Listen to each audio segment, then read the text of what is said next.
விஜய்க்கு தெரிய வந்த பாட்டி என் சித்தி செஞ்ச வேலை, கோவத்தில் விஜய் எடுத்த முடிவு, இந்த மாதிரி இப்போ பார்த்தீங்கன்னா மகாநதி சீரியலிருந்து ரசிகர்கள் எல்லாருமே எதிர்பார்த்த ஒரு ப்ரோமோ வந்துட்டு ஒன்று வெளியாக இருக்குது. அது குறித்து பார்க்கலாம்.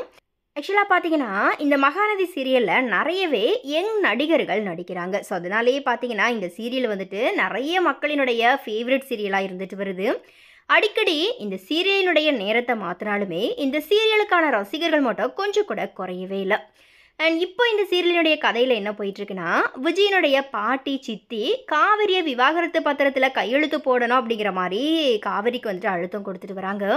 இதனால் காவேரி விலகி விலகி போக ஒரு கட்டத்தில் கோபமான விஜய், இனி நான் உன்னை தேடி வரவே மாட்டேன் அப்படிங்கிற மாதிரி எங்கேயோ போயிடுறாரு.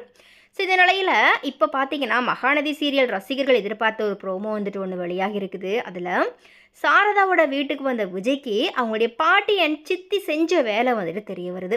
இதனால் கோவமான விஜய் தன்னுடைய வீட்டுக்கு போயிட்டு பாட்டியை கேள்வி கேட்டு கோவப்படுறாரு. அண்ட் வீட்டில் இருந்த தன்னுடைய சித்தப்பாவை பார்த்தீங்கன்னா அப்படியே வெளியே திறத்துறாரு. ஸோ என்னையும் காவேரியை நீங்கள் பிரிக்க நினைக்கிறீங்களா, அப்படி நீங்கள் பிரிக்க நினச்சா நான் பிரிஞ்சு போயிடுவேன்னு சொல்லி நினைக்கிறீங்களா அப்படிங்கிற மாதிரி தன்னுடைய பாட்டியை பார்த்து விஜய் பார்த்தீங்கன்னா கோவமாக கேட்குறாரு. ஸோ இப்படியா இன்னைக்கான ப்ரோமோ பார்த்தீங்கன்னா முடியுது. ஸோ இது குறித்த உங்களுடைய கருத்துக்கள் என்ன அப்படிங்கிறத மறக்காம கமெண்ட்ஸில் பதிவு பண்ணுங்கள்.